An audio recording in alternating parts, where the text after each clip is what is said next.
وہاں کشمیری جو ہے وہ شہید ہوتے ہیں. اور پھر یہی کشمیری ہیں کہ جن کو اللہ تعالیٰ نے یہ موقع فراہم کیا ہے کہ ان کے جو ہے بے شمار 4 اسٹار جنرل بھی اللہ پاک نے جو ہے وہ بنائے, 3 اسٹار جنرل جو ہے ان کے بنائے, 2 اسٹار تو بے شمار ہے. تو یہ ایک تسلسل ہے تو خدمات کا, قربانیوں کا اللہ تعالیٰ کی طرف سے جو سزا ملتی ہے اس کا, تو یہ سلسلہ فیوچر میں بھی جاری رہے گا. ہم دعا گو ہیں کہ اللہ تعالیٰ جو شہید ہیں ان کے درجات کو بلند کرے. سردار صاحب یہ بتائیے گا کہ گزشتہ کئی سالوں سے آپ بھی دیکھ رہے ہیں, ہم بھی دیکھ رہے ہیں کہ اس وقت کشمیری جو ہیں اس میں پاکستان پاک فوج میں اور پاکستان کے بڑے اداروں میں بڑے اعلیٰ عہدوں پر بھی فائز ہیں, اور دہشت گردی کی کہیں بھی جنگ ہو, چاہے وہ آپ سیاچین کے محاذ پر لڑ رہے ہیں, بلوچستان میں لڑ رہے ہیں, یا وزیرستان میں لڑ رہے ہیں, یا کہیں بھی کوئی آپریشن ہو, کشمیری جو افسران ہیں, جو کشمیری جوان ہیں, وہ اس میں شامل بھی ہیں اور شاتیں بھی پیش کر رہے ہیں. تو آپ کیا سمجھتے ہیں کہ کشمیری اس کے باوجود جب کوئی پروٹیسٹ ہوتا ہے تو وہ یہ کہتے ہیں کہ یہ بات کہی جاتی ہے یہ کشمیری ہیں اور پتہ نہیں یہاں کو بھارت انوالو ہو رہا ہے. اگر یہ کشمیری اتنی بڑی شاتیں دے رہے ہیں تو کیا ان کشمیری کے اوپر کوئی ڈوٹ کیا جا سکتا ہے؟ بڑی خوبصورت بات کی آپ نے صاحب. رمضان المبارک میں آپ ایک اچھا پروگرام جو ہے وہ کر رہے ہیں. آپ کے پروگرام سارے اچھے ہوتے ہیں, اس لیے اللہ پاک نے آپ کو بھی بڑی عزت دی ہوئی ہے اور لاکھوں میں آپ کی ویورشپ ہے. اور ہم ان ناظرین کے بھی گزار ہیں جو اس کشمیر ایکسپیڈیشن کو جو ہے بہت پسند کرتے ہیں, آپ کو لوگ بہت پسند کرتے ہیں اور سمجھتے ہیں کہ آپ جو بھی انفارمیشن دے رہے ہیں وہ لوگوں کے لیے ہوتی ہے, آپ کی ذات کے لیے نہیں ہوتی, وہ درست ہوتی ہے. آپ کو پتہ ہے ہم مسلمان ہیں اور ویسے مسلمان ہمیں اس بات کا علم ہے کہ صحابہ کرام کے ساتھ اور نبی پاک کی نقل میں بھی ہر طرح کے لوگ بیٹھتے تھے, ان میں کئی ایسے ہوتے تھے جو نہیں ہوتے تھے ان کے ساتھ. اس وقت گزارش یہ ہے کہ کوئی 2-8% لوگ اگر کوئی ایسی بات کرتے ہیں تو اس کو پوری کشمیری قوم نہیں سمجھا جاتا, پہلی بات. دوسری بات ہے کہ اگر کوئی کشمیر میں خود مختار کشمیر کی بات کرتا ہے تو خود مختار کشمیر بھی پاکستان کے فیور میں ہے. پوری دنیا میں جب کشمیر کی تحریک چلتی ہے, تحریک کی بات ہوتی ہے, جب خود مختار کشمیر کی بات آتی ہے تو اس وقت یہ کہا جاتا ہے کہ یہ تحریک کشمیریوں کی اپنی ہے. لیکن جب پاکستان کی بات وہاں پہ آتی ہے تو پاکستان کے اوپر دہشت گردی کا الزام لگتا ہے, اور کشمیری نہیں چاہتے کہ وہ پاکستان کو پوری دنیا میں جو ہے نا پاکستان کو ان کی وجہ سے کسی مشکل کا سامنا کرنا پڑے. باقی جس تصواب رائے ہوتا ہے, پہلے آپ بھارت سے جان چھڑا لیں, جب بھارت سے آپ کی جان چھوٹ گئی پھر فیصلہ ہو جائے گا کہ وہ خود مختار رہیں گے یا پاکستان کے ساتھ جائیں گے یا کدھر جائیں گے. اس لیے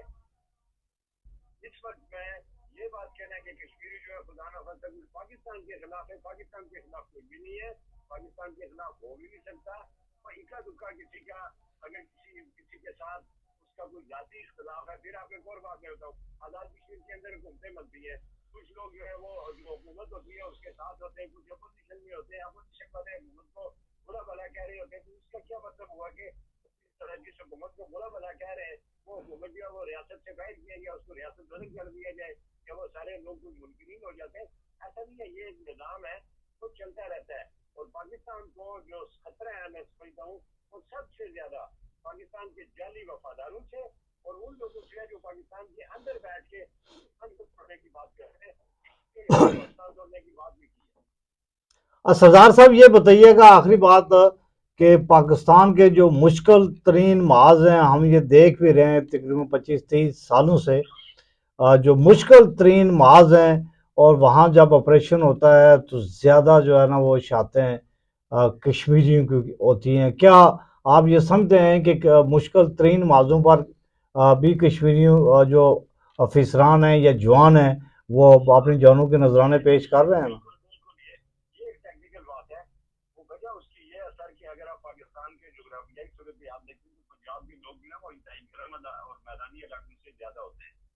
اسی طرح سندھ کے جو لوگ ہیں وہ بھی گرم علاقے سے ہیں اور میدانی علاقوں سے زیادہ ہیں. اب کے پیچھے بلوچستان اور کشمیر کے جو لوگ ہیں یہ لوگ چونکہ پہاڑی علاقے پہ ہیں, انہوں نے میدانی علاقے بھی انہوں نے دیکھے ہوتے ہیں, انہوں نے برف بھی دیکھی ہوتی ہے, انہوں نے سخت ترین موسم دیکھے ہوتے ہیں. تو آزاد کشمیر کا جو نوجوان ہے وہ جب سیاچن میں لڑے گا تو وہ وہاں پہ بہتر پرفارم کرے گا نسبت اس کے راول پنڈی, لاہور, ملتان یا فیصل آباد کی کسی جوان کو وہاں پہ پہنچایا ہے. وہ فزیکلی شاید اتنا فٹ اس ماحول میں نہ رہ سکے. یہ نیچرل انسان کی جو انسان کی جو فزیک ہوتی ہے یا جو ماحول ہوتا ہے یہ اس کا نیچرل اثر ہوتا ہے۔ دوسری بات یہ ہے کہ کشمیری جو ہے نا وہ پاکستان کے لیے لڑتے ہیں، یہاں شاید پنجابی پنجاب کے لیے لڑتا ہو، ہندی سندھ کے لیے لڑتا ہو، بلوچی بلوچستان کے لیے لڑتا ہو، اور کے پی کے والا جو ہے وہ کے پی کے لیے لڑتا ہو، لیکن کشمیری جو ہے یہ پاکستان کے لیے لڑتے ہیں۔ کشمیری جو ہے وہ پاکستان کے ساتھ کھڑے ہیں، اور کشمیریوں نے فرنٹ لائن کا کردار ادا کیا ہے۔ یہ جو مقبوضہ کشمیر میں اور آزاد کشمیر میں جتنی شادیاں ہو رہی ہیں تو یہ شادیاں میں صرف آپ سے ایک چھوٹا سا سوال کروں گا کہ اللہ نہ کرے ڈیل کوٹ آپ کا جو ہے وہ اگر بھارت کے قبضے میں ہو تو آپ سوچیں مری آپ کے پاس سلامت رہ سکتا ہے، اسلام آباد آپ کے پاس سلامت رہ سکتا ہے؟ تو جو کشمیر کے پہاڑ ہیں یہ پاکستان کی دفاعی لائن ہے۔ کشمیر کے جو لوگ ہیں سب سے زیادہ قربانیاں انہوں نے پاکستان کے لیے ماضی میں بھی دی ہے، آئندہ بھی دیتے رہیں گے، اور ہم حکومت پاکستان کے بھی شکر گزار ہیں کہ انہوں نے پاکستان کی عوام نے ہمیشہ سالیہ 8 اکتوبر 2005 ہو، کوئی سیلاب ہو، کوئی طوفان ہو، کوئی بڑی مصیبت ہو، حالیہ آپ دیکھ لیں کہ آزاد کشمیر کے لیے اور جو فراز دلی سے بجلی اور آٹے کے اوپر حکومت پاکستان نے بھی اور عوام نے بھی فراز دلی کا مظاہرہ کیا ہے۔ ہاں اگر لوگوں کو اب کوئی شکایات ہیں تو وہ اپنی حکومت سے ہو سکتی ہیں، اپنے سیاستدانوں سے ہو سکتی ہیں، اپنے ایم ایل اے سے ہو سکتی ہیں، وزیر سے ہو سکتی ہیں، اپنے ڈپارٹمنٹ سے ہو سکتی ہیں۔ حکومت پاکستان سے کشمیریوں کو میرا خیال ہے اب کسی قسم کی کوئی شکایت نہیں ہے، اور نہ ہی پاکستان نے کبھی کشمیریوں کے اوپر جو اپنا جو وسیع القلبی کا جو مظاہرہ ہے وہ کسی بھی حکمران میں کبھی بھی نہیں روکا، چاہے وہ فوج کی حکومت ہو اور چاہے وہ سول حکومت ہو، چاہے وہ نون لیگ ہو، پیپلز پارٹی ہو، پی ٹی آئی ہو یا ماشاء اللہ ہو۔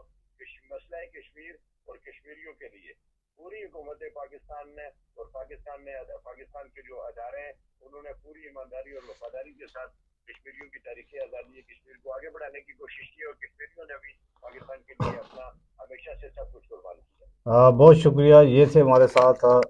مظفر آباد سے سینئر صحافی سردار ذوالفقار علی خان۔ بڑی خوبصورت انہوں نے یہ بات کی ہے کہ اس دنیا میں اس خطے میں کشمیری وہ واحد قوم ہے کہ جو صرف اور صرف جو جان دیتے ہیں، شہادتیں دیتے ہیں، وہ پاکستان کے لیے دیتے ہیں۔ اب پاکستان کے چاروں صوبے ہیں، صوبوں کے لوگ اپنے